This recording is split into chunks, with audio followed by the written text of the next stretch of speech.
يا صباح الفل والجمال على كل الناس الحلوين اللي بيتابعوني في القناة بتاعتي واللي لسه هيتابعوني. ما تنسوش اللايك والسبسكرايب والشير وتفعيل زر الجرس علشان يوصل لكم كل جديد. وعيلتي على اليوتيوب هتكبر بيكم انتوا، وبجد كلكم ناس حلوين قوي ومنوريني. يوم جديد وروتين جديد ان شاء الله هيعجبكم قوي، وكمان هتاخدوا منه افكار حلوة وفي نفس الوقت بسيطة. احنا اليوم بتاعنا النهاردة بدأ من بدري، وصدقوني اليوم اللي بيبدأ من بدري أحسن من اليوم اللي بنبدأه متأخر. أنا يوم النهاردة كان بادئ من الساعة 7 الصبح، لأن أنا عندي طفل زي ما انتم عارفين زين، وكان صاحي بدري جدا. فحبيت ان انا استغل الوقت ده واخلص حاجات كتير من اللي كانت ورايا. الوقت الصبح فعلا كده مع صوت العصافير الجو بيكون هادي، بتحس ان الوقت فعلا فيه بركة، خصوصا ان الظهر بيأذن على الساعة 1. فانت لما تكوني صاحية مثلا من 6 أو 7، شوفي بقى الوقت اللي بتبقي هتنجزي فيه حاجات كتير. بس عادي بيجي على الإنسان وقت بيكون تعبان فيه، مش قادر يصحى، ما عندوش طاقة لأي حاجة خالص، فده طبيعي جدا. انا صحيت من النوم بقى، اول حاجه طبعا فتحت شبابيك الشقه كده. الهوا الصبح بيكون حلو وبيرد الروح، عشان الهوا بتاع الشقه يتجدد. بدات ان انا صليت الحمد لله، خلصت الصلاه بتاعتي. زين بقى عمال يلف ورايا في الشقه، فبدات ان انا احضر الفطار. اليوم اللي انا مصوره لكم فيه الروتين ده كان يوم الجمعه. فيوم جمعه بقى زي ما انتم عارفين يعني لازم فول، طعميه، مسقعة، بطاطس، بقى الكلام الحلو اللي انتوا عارفينه ده. غيرت الزين طبعا، وبعدين سيبته مع باباه على ما انا احضر فطار، لان انا بخاف جدا زين يدخل معايا المطبخ. لان زين عمره ما شاء الله سنة و8 شهور. فالاطفال في الوقت ده بيكون الحركة بتاعتهم كتير جدا. ممكن ابقى واقفة يمسك الطاسة مثلا او يعمل اي حاجة تانية وانا مش واخدة بالي. فبيبقوا خطر جدا جدا في السن ده، فبخاف قوي عليه. فياريت كلنا برضو نخلي بالنا، ونحاول على قد ما نقدر ان الاطفال ما يدخلوش معانا المطبخ. احمد كان جايب لنا العجينه والفول من بالليل وهو جاي، وكانوا موجودين في التلاجة. فبدات بقى ان انا طلعت العجينه كده وحطيت عليها بيضايه، وطبعا بتدينا طعم حلو قوي. عكس لما بنحطش عليها بيض. ممكن تعملوها طعميه عادي، وممكن تعملوها عجه، يعني اي حاجه من الاتنين. مش شرط عشان حطينا على العجينه بيض تبقى تتعمل عجه بس، لا، في الطعميه بجد خطيره، جربوها هتعجبكم جدا. عملتها كده بقى، عملت اللي بيحب الطعمية كبيرة عملت له طعمية كبيرة، واللي بيحبها صغيرة عملتها صغيرة.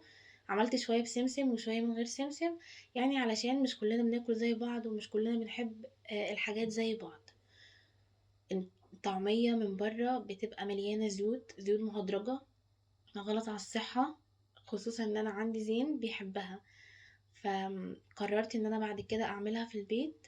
بتكون انضف واحسن بكتير، وكمان بتكون اوفر. يعني انت لو ما تجيبي كيس عجينه ب10 جنيه ولا ب15 جنيه، هيعمل معاكي كميه كبيره قوي، عكس ما تروحي تجيبي من المطعم ب15 جنيه طعميه. وهو سبحان الله بيكون ارزاق، يعني بيكون رزق الناس. بصوا بقى، بعد ما خلصت الطعميه شايفين شكلها عامل ازاي؟ بجد شكلها يفتح النفس، مستويه من جوه ومقرمشه من بره. والبيض بيخليها كده هشة معانا، ما تكونش مكتومة. آه ما تكونش برضو مفرولة، لا، بتبقى كده حلوة قوي وطعمها كمان حلو.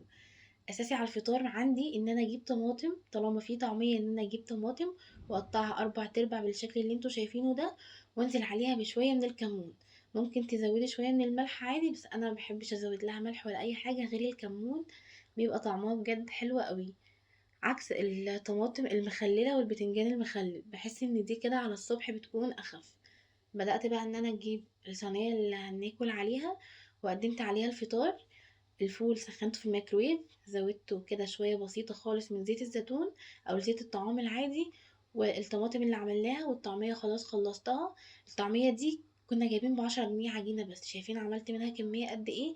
فتوفير التوفير. طبعا كان في جبن في التلاجة، فبدأت ان انا طلعتها والعيش. وبعدين رحنا فطرنا وشربت الشاي. استريحت لي شوية بقى نص ساعة كده، وبدأت ان انا اخد نفسي واستعيد قوتي علشان اقوم بقى اشوف المعركة في المطبخ. الكلام ده كله كانت الساعة كام؟ كانت الساعة 8. يعني انا حضرت الفطار واستريحت وشربت الشاي والكلام ده كله في ساعة واحدة بس. طبعا كان في مواعين في الحوض من بالليل، انتوا عارفين ان موضوع المواعين ده زي الغسيل بالظبط، الاتنين ما بيخلصوش ابدا ابدا. زاد عليهم كمان مواعين الفطار. فبدأت ان انا اصبنهم كده، خدوا مني تصبين حوالي 10 دقايق. بحب دايما ان انا اصبنهم واسيبهم يتعقموا كويس. وبحب برضو ان انا وانا بغسلهم اغسلهم بمية سخنة، خصوصا الكوبايات. فصبنتهم وسبتهم على الحوض، وبعدين رحت بقى ان انا يعني اشوف الشقه كده محتاجه ايه يتعمل اعمله. طبعا زين بينام معانا في الاوضه، ماشي ورايا اهو زي ما انتم شايفين. فبدات ان انا ارتب اوضه النوم، وكده كده اوضه الاطفال بتكون نظيفه. رتبت السرير، وكمان نفضت الحواف بتاعه السرير من اي تراب. لمعت الازاز، وكمان لمعت الكومودينو. اي ازاز قدامي قابلني انا لمعته. وطبعا احنا لما بتكون ايدينا في الشقه اول باول بيفرق معانا جدا في الوقت، يعني تحسي ان تاني يوم الشقة فيها حاجات بسيطة، عكسي لما نسيب نقول هنعمل بكرة ده مع ده مع ده مع ده. هتحسي ان انتي وراكي حاجات كتير جدا، شكل الشقة بالنسبة لك مش مرضي. فاعصابك هتتعب اكتر، وهتحسي ان انتي متعصبة من اقل حاجة. فلما ايدينا تكون في الشقة اول باول بتكون احسن كمان، خصوصا لو عندنا اطفال. طبعا بعد ما غيرت الملايات وكل حاجة ثبت الغسيل زي ما انتوا شايفين كده. فخدت الغسيل كله وبدأت ان انا احطه في الغسالة، بقى نشغل دورة غسيل لحد ما نخلص باقي الشقة، يعني بحيث اننا ننجز وقت، تكون الغسالة خلصت على ما انا اخلص باقي الشقة، فاخد الغسيل واروح انشر. فتحت الدرج لسه عايز يتنضف، هبقى اوريكم ازاي بنفك الدرج، وكمان بنغسل الفلاتر بتاعه الغساله، وهعملها لكم فيديو ان شاء الله قريب. بدات ان انا احط المسحوق. والمسحوق بلاش تزودوه قوي، لان بتاع صيانه الغساله كان بيقول ان كتر المسحوق بيبوظ الغساله. ولازم الغساله يتعمل لها كل شهر دوره خل علشان تنضف من اي حاجه، سواء ريحه او مسحوق فايض او مترسب او متبقي، اي حاجه. فدورة الخل دي مهمة جدا. خلاص بدأت بقى ان انا اشغل غسالة. هي الغسالة عندي بتقعد ساعة، في غسالات تانية بتقعد ساعة ونص على حسب الغسالة اللي بتكون عندك. نرجع بقى تاني بما اننا في المطبخ، نغسل المواعين اللي احنا غسلناها زي ما قلت لكم بالمية السخنة، بس ما تكونش سخنة قوي طبعا علشان الكوبايات الازاز اللي بتكون موجودة. هي بتدي المية السخنة، بتدي المواعين او الاطباق الكوبايات الكلام ده كله تعقيم حلو قوي زي ما قلت لكم، خصوصا لو عندكم اطفال او كصحتنا احنا ككبار يعني. او لو الاطباق اللي انتوا كنتوا بتاكلوا فيها مثلا كان فيها دهنة او كان فيها حاجة صعب ان هي تطلع بالمية الساقعة. خلاص المواعين خلصتها كلها، وبالنسبة لي طالما خلصت المواعين كأني خلصت حاجات كتير جدا. هبدأ بقى ان انا امسح حوالين ما كنت بعمل كده، وابدا ان انا المع الرخامه كلها. بلمع الرخامه ببريكس، بحط شويه كده من بريكس، سواء بتجيبوا بقى الجيركن او بتجيبوا اللي هو الكيس اللي ب5 جنيه. استخدام اسبوع باسبوع، هو الكيس بيقعد معانا كتير قوي. لمعت طبعا البوتاجاز وازاز البوتاجاز، وكنست المطبخ، لمعت جوانب البوتاجاز، لمعت كل حاجة. وكمان نفضت الشباك بتاع المطبخ عشان السلك بتاعه بيبقى فيه حاجات صغيرة كده، فلما نفضها وافتح الشباك تحسي ان فعلا فيه هوا داخلك. وده كان شكل المطبخ بعد ما خلصته. انا بحب دايما اول حاجة اخلصها في الشقة هو المطبخ، طبعا بعد ما نكون فطرنا، لكن لو كنت لسه ما فطرتش فبحب ان انا اخليه في الاخر علشان المواعين. خلصته وبخرته ورشيت معطر وكل حاجة تمام، وبالنسبة لي الشكل في النهاية مرضي قوي قوي قوي. هو احسن حاجة طبعا ان المطبخ يتعمل من بالليل علشان تصحي كده من النوم تعملي فطار وتكوني رايقة. بس اوقات كتير الظروف بتحكم علينا، او بكون مثلا طول اليوم تعبانة مع زين، فبصدق ينام علشان انام انا كمان واريح جسمي. دخلت بقى على الصالة، اول حاجة بدأت بيها السفرة. زي ما انتم شايفين كده كانت منعكشة جدا، كل حاجة عليها، ريموت التلفزيون، اللابتوب، المناديل، كل حاجة حرفيا كانت محطوطة عليها غير الكوبايات وحاجات كتير قوي. بس انا طبعا الجزء ده كنت مصوراه قبل المطبخ علشان الكوبايات اخدتها معايا المطبخ غسلتها. بدأت ان انا اشيل كل حاجة احطها في مكانها، وبدأت ان انا ارتب الدنيا كده واحدة واحدة. الدنيا بدأت تظبط معايا، بجيب بقى فوطة صغيرة من بتاعة المطبخ، وببدأ ان انا اعدي على الكراسي كده بيكون عليها تراب من فوق، فابدأ ان انا امسحها والمعها. وبرده بدل ما اشيل المفرش كله مرة واحدة، الفوطة دي بمشي عليها بالمفرش، فبتشيل اي تراب او اي حاجة. بدأت ان انا المع الوردة الصغنونة اللي انا حطاها على السفرة دي، وبس كده كانت خلصت معايا. كنت مرتبة الصالة، دايما بحب اخلي الكنيس الصلاة او او اي اوضة عموما لاخر حاجة، عشان بخاف اكون انا مثلا بعمل حاجة وزين يرجع يبهدل الدنيا تاني. كده كده الدنيا هتتبهدل، بس يعني ايه، بحب اكنس الشقة كلها مرة واحدة. هو هنا كان عمال يعاند فيا، بس مش مهم، هو حبيبي. بدأت أجيب المكنسة الكهربائية، وبجد أنا ما حسيتش بقيمة المكنسة دي غير بعد ما اتجوزت. أنا قبل ما بعد ما أخلف عفوا، أنا قبل ما أخلف كنت حرفيا بشيل السجاد وأنفض وأروح وأجي، لكن دلوقتي لأ، المكنسة على طول وأمشي بيها في الشقة. بس آخر كل أسبوع بابدأ إن أنا يعني أشيل السجاد علشان أمسح وأعقم السيراميك. الساعة جت 11، كنت خلصت كل اللي ورايا، قلت اما ادخل اتبل اللحمة علشان اجهز للغدا. ده كان شكل الكفتة، حبيت اوريها لكم في الاول قبل ما نبدأ التتبيلة مع بعض. وكمان هقولك ازاي تطلعي الكمية دي كلها من ربع كيلو لحمة مفرومة بس، بمكون موجود عندنا في البيت. هيأثر على الطعم بس هيأثر على الطعم للأحلى مش للأوحش. طريقة سهلة وبسيطة ان شاء الله هتعجبكم قوي. اول حاجه بجيب بوله وبحط فيها ربع كيلو من اللحمه. لو هنعمل ربع كيلو من اللحمه هناخد في الاخر نتيجه اكتر من نص كيلو، ولو هنعمل نص كيلو هناخد كيلو ونص حرفيا، وانا مجربه الموضوع ده قبل كده. اللحمه لازم تكون فيها نسبه من الدسم، لان لو استخدمتوا للكفته لحمه احمر صافي هتطلع معانا مفروله وناشفه، وهتفتفت منكم كده وهتفرول وطعمها مش هيعجبكم ابدا. فاللحمه بتاعه الكفته بالذات والحواوشي برضو لازم يكون فيها نسبه من الدسم. الربع كيلو من اللحمة المفرومة حطيت عليها بصلاية كبيرة ضرباها في الكبة ناعم قوي، ومصفياها من المية بتاعتها كويس جدا. ليه نصفيها من المية كويس جدا؟ علشان الكفتة تبقى معانا متماسكة. الكفتة بالذات لو مية البصل ما صفيناهاش كويس بتطلع معانا اول ما نحطها في الطاسة بتفك وبتبقى وحشة قوي.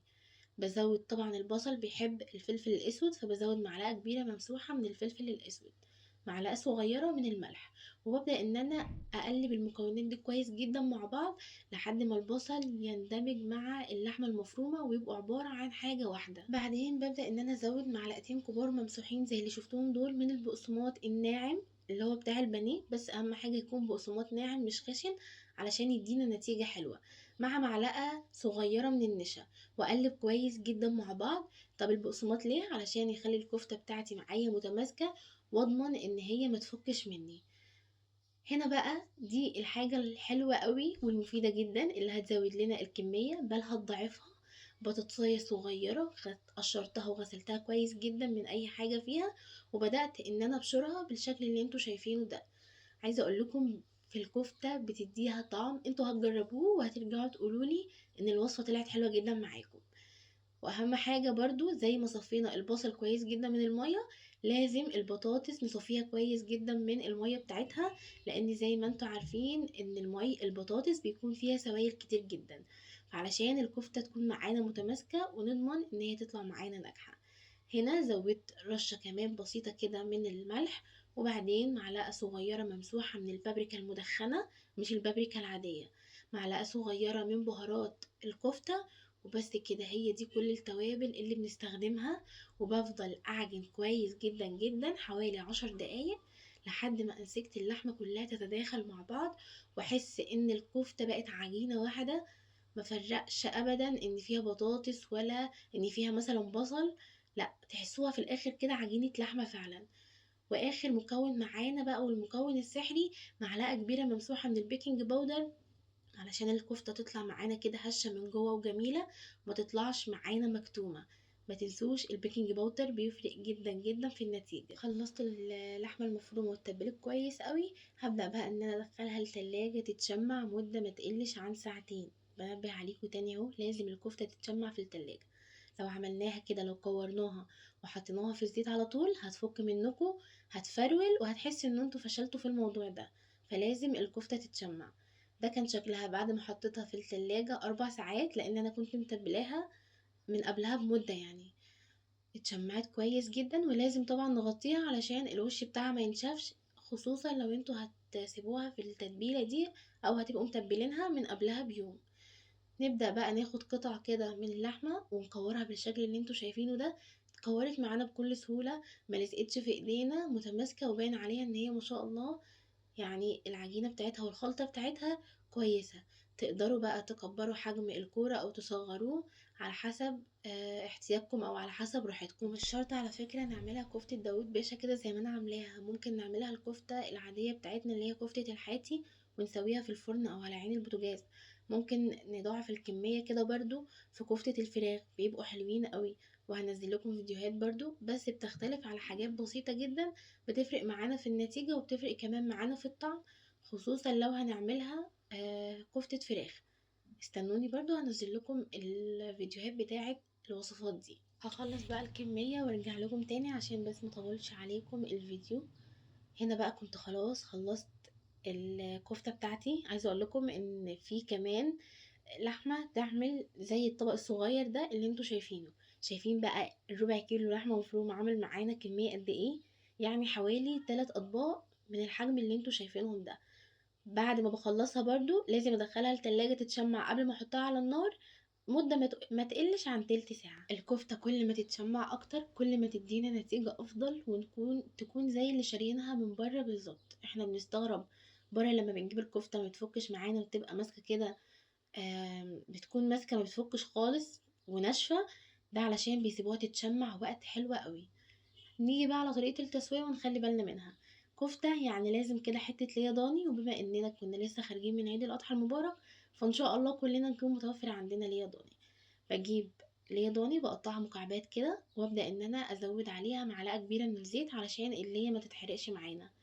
الطاسة سخنة جدا سخنة جدا، النار تكون عالية مش باردة او هادية.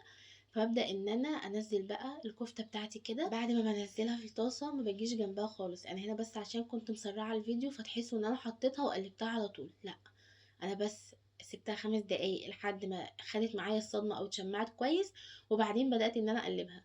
وللاسف في الجزء ده كاميرا التليفون فصلت مني، فصورت لكم الجزء التاني الطبق التاني وانا بعمله.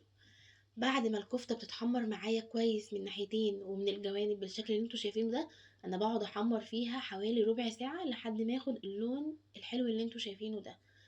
بجهز بقى خضار عبارة عن بصل، فلفل اخضر حامي وبارد، طماطم لو عندنا فلفل الوان، شوية من البقدونس. كل الخضار ده بيديها طعم حلو جدا، بتبقى اشبه كده للكفته بتاعه العتبه المشهوره اللي بنروح نشتريها الساندوتش باكتر من 15 جنيه. كفته داود باشا بالذات مهم جدا اننا ما نستخدمش معاها الاسباتيولا ولا اي حاجه غير لما تتحمر كويس. انا بس بمسك الطاسه كده وبحركها يمين وشمال، لكن قبل ما تتحمر لو حطيت فيها معلقه او اسباتيولا هتفرول مننا.